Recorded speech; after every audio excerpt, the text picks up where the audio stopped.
These rocky shores where I call home,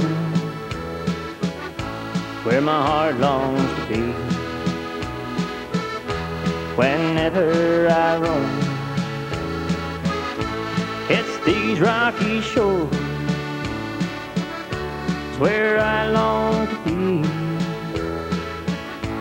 Yes, it's these rocky shores, they are home to me.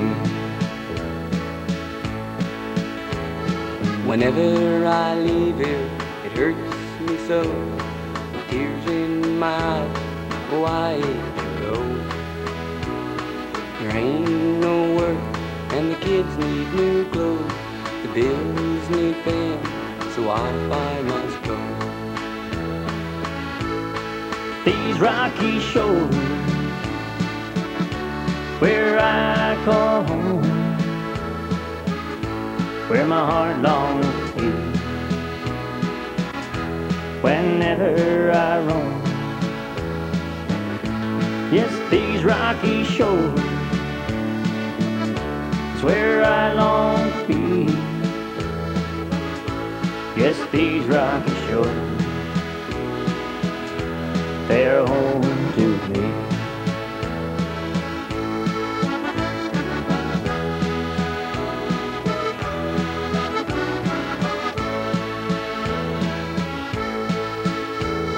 I think to myself, where did it all go?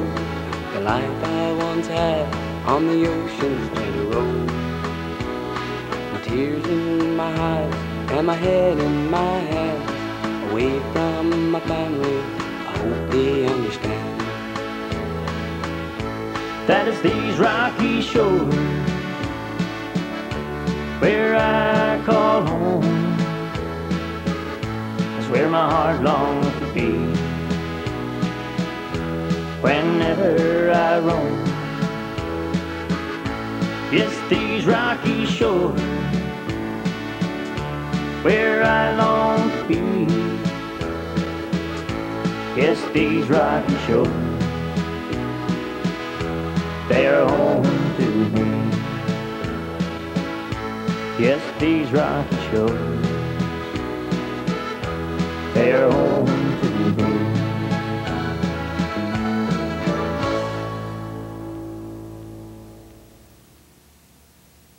Good evening, and welcome to this week in review. Tonight's stories include Sandbanks Park project has been completed, local resident Ann Crafts guitar, sign has been erected at the preferred site of the new school. These stories plus community events, BBS Playbill, Off the Rack, and more coming up after this.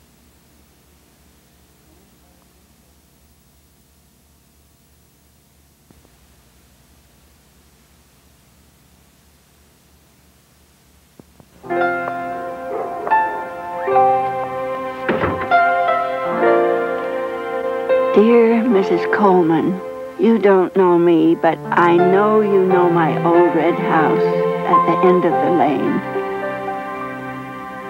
Please forgive me for tracking you down, but I had to thank you.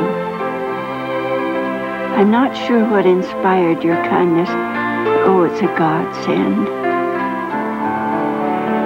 Since my wretched hip surgery, just getting to the end of the lane and back takes nearly half an hour, and sometimes the pain just isn't worth it. You brought me something much more important than newspapers. You brought me the understanding that it's the small, the simple things that really help people.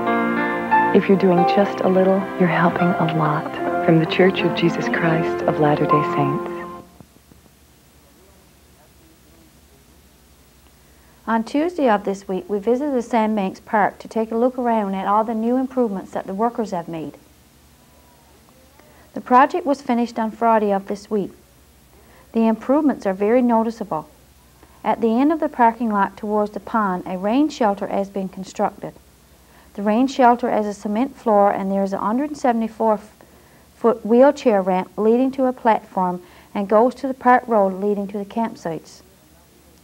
The shelter should come in handy for our handicapped seniors who visit the park and need to get out of the sun or the rain for a while. In the Greasy Brook area, the first thing we noticed was a fence at campsite number 12, separating the campsite from the walking trail going to Greasy Brook. The workers have constructed boardwalks in the muddy areas, and the rest area birdwatching stop has been built as well. Steps and a new bridge finishes up the work in this area. As we reported in November, a new trail has been cut through the woods. Now the trail has a boardwalk and handrails in the steepest part of the trail. The new lookout has been completed with a series of steps and platforms. At the top, the rest stop is all finished, complete with picnic table. The view from up here is still breathtaking. Another lookout has been given a new boardwalk and handrails, but the view didn't need improving. A 560-foot wheelchair ramp leads down to the first beach. At the end, there is a 20-foot square platform for our handicapped residents as well as our seniors. Calvin Bennett, foreman with the project, informed us that weather hasn't been a problem for them. Mr. Bennett said he thinks the work done with this project will definitely benefit park users. During the last week of work, the workers were busy cutting brush from the sides of the road leading to the park. Another group is burning the brush. Yet another group were cutting firewood for the park in the Coombs's Pond area and hauling it back to the park. Beatrice Dumford, a resident of the Southwest Seniors Complex, approached our office late in December and told us about a guitar Mr. Jack Mercer had made. She told us it was something to behold. On Wednesday of this week, we went to Mr. Mercer's house to take a look. Beatrice didn't exaggerate. It is a very beautiful handcraft instrument. Mr. Mercer modeled it after a popular name brand guitar, the Martin. He had no pattern or measurements. He took it from a book and made a few changes of his own. The wood for the guitar is special wood for musical instruments and comes from Cambridge, Ontario. The back and sides of the guitar are made of rosewood. The front is spruce. The neck is mahogany. The id and the fretboard is made from an exotic wood called ebony. The guitar is joined in the center on the back and front. Everything has been glued. The hardware is the only thing that hasn't been handcrafted. We asked Mr. Mercer what made him decide to make a guitar. He informed us that he had always wanted to do one. He has made things like tables, dollhouse furniture, a model car like a 1935 Chevy Coupe. This project took him approximately 5 months to complete. He doesn't intend to sell the guitar. Mr. Mercer said he wouldn't have any trouble getting rid of this beautiful instrument with 5 sons, all of whom can play the guitar. We would like to thank Jack and Kay for allowing us to come to their home to see this work of art. Also thanks to Beatrice Dumford for telling us about the guitar. The Mercer's youngest son, Sean, plays a song called Wildwood Flowers, so we can hear what the guitar sounds like. I bet you made a mistake.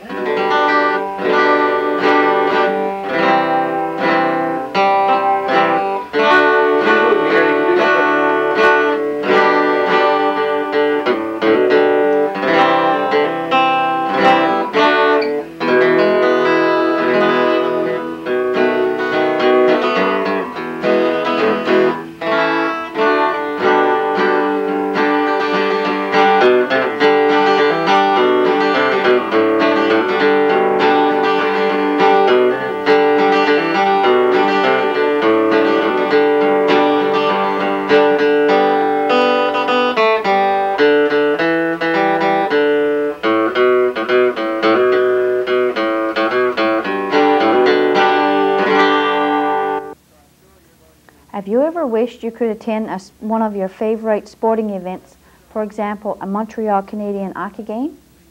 Local resident Ross Ann was fortunate enough to do just that. In our studio today we have with us Ross Ann. Hi Ross. Hi. Welcome. Thank you. Yeah, we understand that when you were visiting your children in British Columbia, you had a little bit of excitement at the hockey game. Want to tell us about it? Well, yes, actually, it was a lot of excitement for me, especially. On January the 2nd, we were in Vancouver visiting our kids, as you say, and the Montreal Canadiens was in town to play the Vancouver Canucks. And ever since I can remember or knew anything about hockey, I've been a Montreal Canadiens fan. And I had the opportunity to go and see the Canadiens. Me and Keith, my son, went and watched the game. And the game was only about 2 minutes old when one of the players from Montreal, Malakoff, one of the defensemen, actually shot the puck, and the puck just went up in the air. And we lost all sight of the puck. And all the fans around us started, looking up and grabbing. And the puck came down. I looked up, and the puck was coming down very fast. Came down, hit my son Keith on the knee and bounced over in my lap. And I was very excited to grab it. And when I grabbed it, I was so excited. I jumped in the air and arms raised and whatever. It was a very, very exciting time. And that is the puck you got there, yes? This is the puck. It's a Vancouver Canucks puck. It has the Gary Bittman's signature on the back. It's an official game puck from this particular game. To lead up to this now, I did not know that I had a ticket to the game. When we were going to Vancouver, I wanted to try to get a ticket to the Montreal Canadiens, but they were basically all sold out. But Keith, I don't know how he ever done it, but anyway, he ended up with 2 tickets, one for me and one for him, and we were sitting in the second row. And we were sitting very close to the ice, and the chances of ever catching a puck that close was anywhere from slim to none. I was talking to several of the fans that was there afterwards, and they said, they've been season ticket holders for the Vancouver Canucks ever since the Canucks have been there, and they have never caught a puck. And then really, basically, a puck has never come that close to them. Oh, very good. So how many fans are we talking about now in the arena? We're talking 20,000 people. 20,000 people. 20,000 fans we're talking about there, yeah. So did you get any offers or anything for somebody for you to sell that puck to anybody, or? Nobody asked me to actually buy it, but a lot of people asked, give me the puck, give me the puck. Oh no, I don't care if everybody else got to go home. I'm keeping that puck. If they got to stop the game, it's too bad. It was certainly a dream come true. Yeah. A lot of kids grow up and they idolize things, and I've idolized hockey all of my life, and to actually go and see a game, it was a wonderful experience. Yeah. But to actually get a puck, it really made it. Just, yeah. Well, that probably made one of the highlights of your trip, I guess. Oh, for sure. Yeah. For sure. It was something that we'll always cherish. Yeah. All of our life, both me and Keith and Karen. Yeah. I'll always cherish it for sure. And I guess and the ladies didn't go, obviously, to the game, so they were. They were actually Linda and Karen, and they were going to go to a movie, but they knew the game was shown on CBC that Saturday night, so they were watching it as the game came on, and they had their coats and boots and everything on, but they were watching it ready to go. And when they saw the game start and saw the puck go in the air and saw me, they kicked off boots, coats, over, sat down and watched the game. So they were hoping to see you guys on TV, especially where you were that close to the ice. Probably. Yes, yes, and they did. And they called home, and Glenn and Guy and them, they knew that we were on, and they watched us and watched all the games. Several people in Burgeo watched it, and throughout the province. All across Canada, actually. Yeah. Well, very good. We certainly glad you come down to tell us about your adventure. Well, thank you for having me. Yeah, and best of luck with your puck. Oh, thank you. I hope it brings you luck. Something that'll be on our mantelpiece for a long, long time. Yes. Thank you very much for joining us today. Thank you.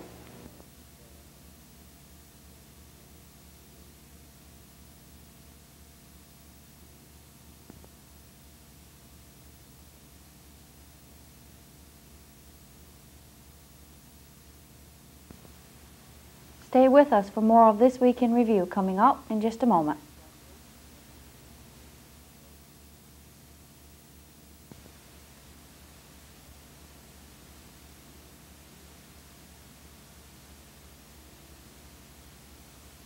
Little things you do that you think are small and few are the things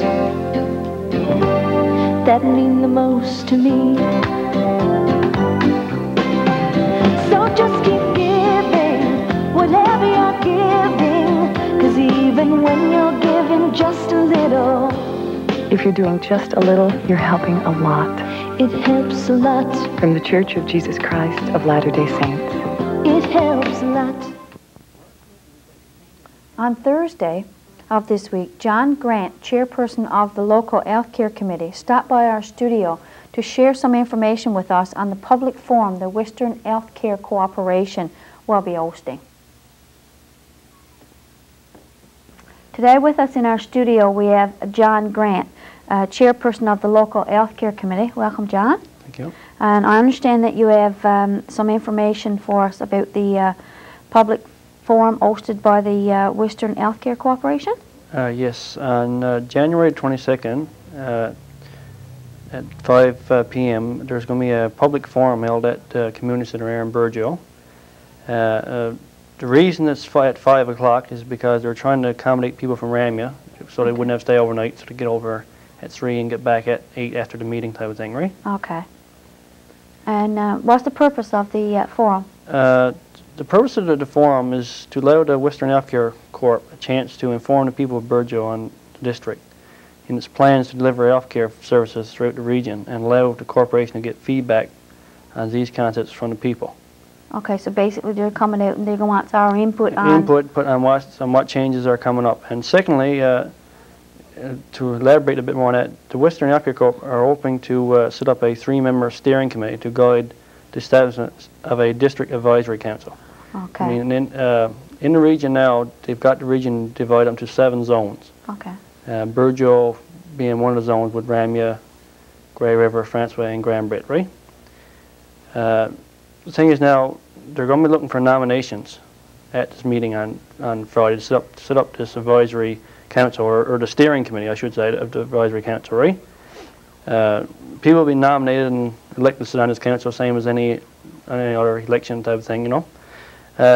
Anyone wishing to be nominated, we're trying to get a head start onto it, and instead of waiting to get at a meeting and start nominating people and people declining, we're hoping to get some people in the town interested in being nominated before we actually go into this meeting, right? Okay, yeah.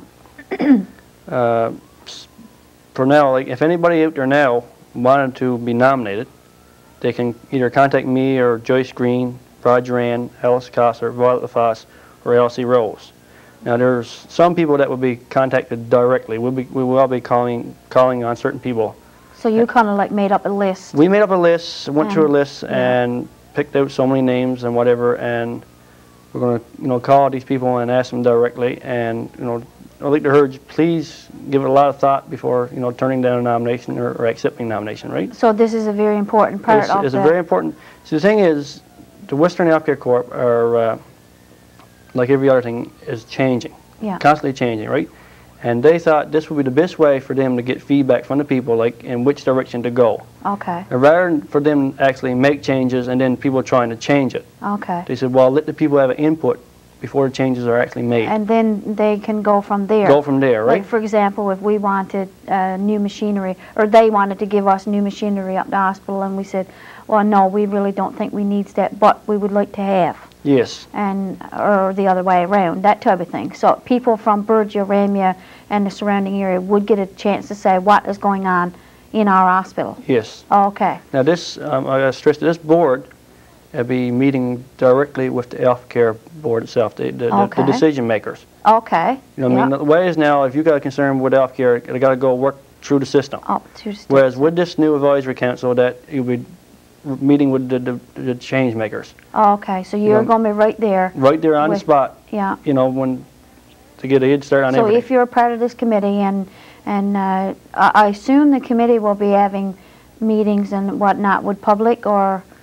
Well, or you don't know, not quite sure yet. No. The district council will be representing the people. They'll be gathering the information from the people and taking it back to the board. And that's exactly what they will be doing then? Yes. Yeah. Okay. And then the board will actually be well, know exactly what the people in the surrounding area want for at our hospital. Oh, very good. Okay. Yeah. As I said, the main purpose of the council will be to monitor, inform, maintain, and expand health care services being offered in this district and in the region in general. Oh, okay. You know, I mean, I would say, like, there's 7 councils, and I say at times that there be some representatives from each of these councils meeting together as a group. Okay.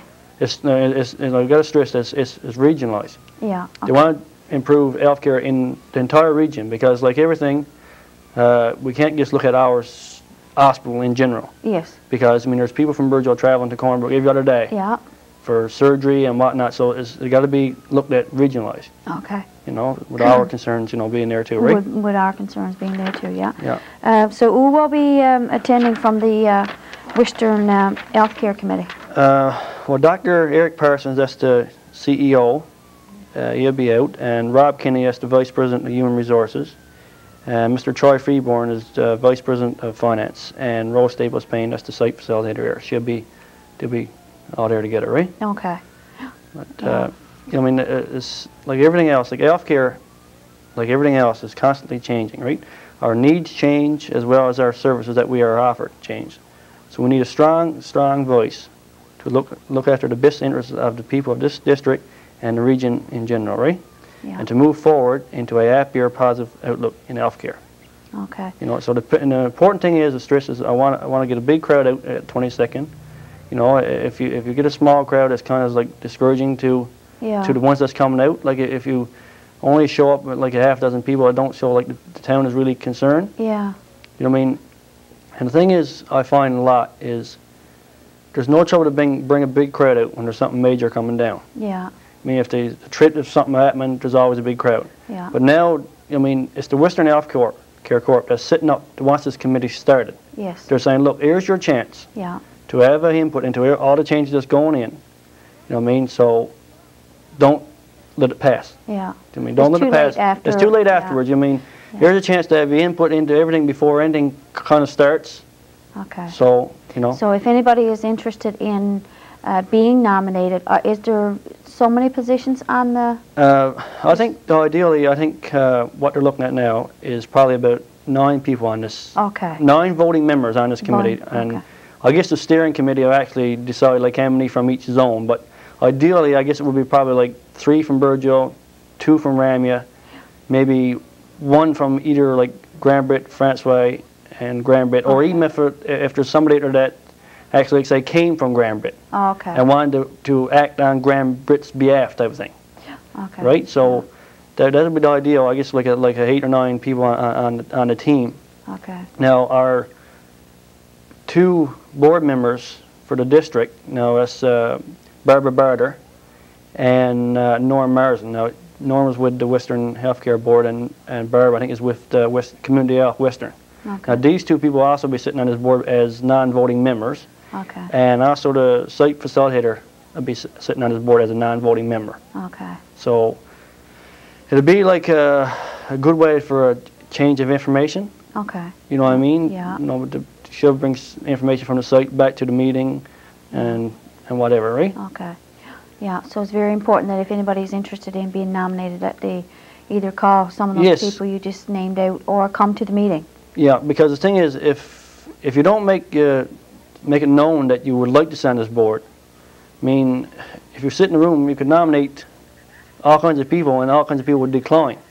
Yes. Whereas if there's a group of people that really have got concerns and got the time, because it's going to be a time-consuming thing, especially when it starts off, right? There's going to be a lot of, you know, so if anybody that got the time and got the interest to do this, you know, I mean, please come forward and we'll make sure you get nominated. Okay, now the meeting is scheduled for Friday, January 22nd at 5 p.m. at the Community Center. Yes. And you're asking as many people as possible? As many as possible to get out and you know, be counted, right? Okay. Yep. Anything else? Was there anything else you'd like to No, add? that was it. But I just want to thank you for your time, and please make every effort to attend this meeting on 22nd of January. Okay, and thanks for coming in, John. Yeah, okay, thank you. As you are probably aware, 1999 has been recognized as the International Year of the Older Person. Canada has chosen the theme, Canada, a Society for All Ages. The Department of Social Services have received a community kit full of ideas how different age groups in our community can use this kit to celebrate the International Year of the Older Person. There are ideas for children, youth, seniors, families, and service clubs, plus many more. The kit includes Did You Know facts about seniors. For example, did you know most Canadian seniors cherish their independence and try to remain in their own homes and live on their own incomes as long as possible?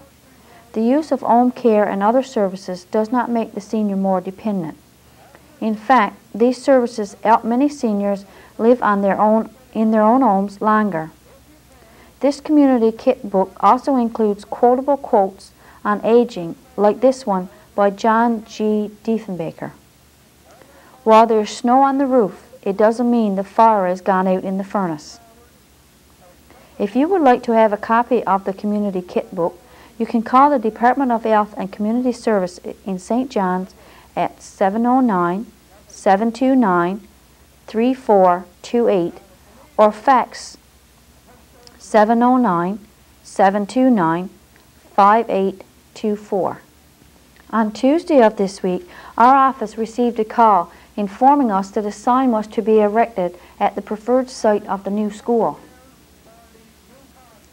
Despite the cold temperatures on Thursday, at approximately 1 p.m., workers from the Department of Work, Services and Transportation were on hand to erect the sign.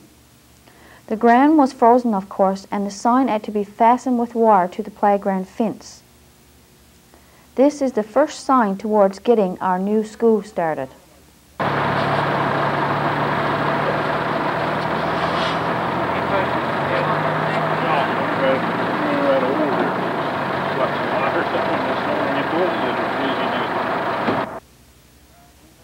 Stay with us for Off the Rack community events, the BBS Playbill, all after this.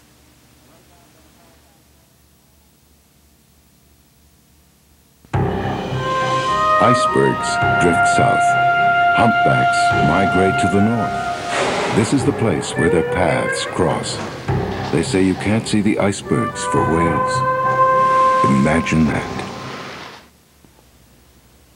Off the Rack. This week as we scanned our tape rack, we came across a tape of the Burgeo Road in the spring of 1987. Let's look back to when the Burgeo Road was nice and mucky. Oh, I can see what you're saying. Just as all muck, just you can see where it pushed out and froze. You had a couple hours rain on this now. Struck there. A few hours rain on this. Yes, even sunshine. You get the sun get out and tie this up. That's it. Guaranteed. Yeah, it's not good. Well, if we could get transportation people to stop that crushing for a couple weeks, 2 weeks even, Would help a lot. it would help a lot, because what it would mean is you could, you know, you could. All rocks. Okay. Flush your machine right out. Yeah. So keep the base band in the middle of the rut. Guys are coming this car. I can't see anybody coming over this car. Just can't. See, that's all bid rods. You're sticking up through, eh? Good evening and welcome to the community event segment of tonight's broadcast. I'm Rhonda Green. Congratulations to Kevin Parsons, winner of last week's hockey pool. Cards for the minor hockey pool should be passed in by Thursday of each week. Apply the pool, help support the Burgeo Minor Hockey, and you might just win. The Help Committee will be having TV bingo on Wednesday, January 20th. Cards are $1 each, or 6 for $5, and are available in most stores around town, or from any member of the Help Committee and a grad class. Please support the Help Committee and the graduation class. Apply TV bingo, and you could be the next $300 winner. The Sand and Sea Committee are looking for someone to draw a logo to be printed on t-shirts, hats, and buttons. If you have an idea, please put it on paper and pass it along to Paulette Marsden or Edith Marsden as soon as possible. Prizes will be awarded to the winner. For more information, call Paulette at 886-2830. 1999 has been designated as the International Year of the Older Person. The Newfoundland and Labrador Provincial Coordinating Committee is seeking the assistance of the public to help identify all residents of this province who will celebrate their 99th birthday during 1999. If you know of someone who was born in 1900 and will be 99 years old and would like to be recognized during this exciting year, please contact one of the Provincial Coordinating Committee members. Mrs. Gladys Snow at Rocky Arbor, phone 458-2623, or Sister Mary Manning at St. John's, phone 778-3526. We still have big bingo openings for March, April, May, June, July, and August. If your group or organization would like to book a date for TV bingo, please call the BBS office any day during regular business hours. If your group or organization has an upcoming event planned, we will be happy to advertise it for you. You can contact the BBS office by Wednesday of each week to have items included in this portion of our broadcast. That concludes the community event segment of tonight's program. See you next week. BBS Playbill. Tune in on Tuesday at 7 p.m. for a rebroadcast of Pansy's Garden. Try your luck on Wednesday at 7 p.m. by playing Elk Committee Grade Class TV Bingo. You could be the next winner. Join Pansy and the gang for 2 stories, a craft, and lots of fun on Saturday mornings at 11 a.m. on Pansy's Garden. On Sunday at 6:30 p.m. we will have a program from the St. John's the Evangelist Church entitled Anglicans Who Are We? And I'll be here again next week with This Week in Review. Next week we will resume our regular broadcast, The Bandwagon, so be sure to join us. For This Week in Review, I'm Marie Rose. Good night.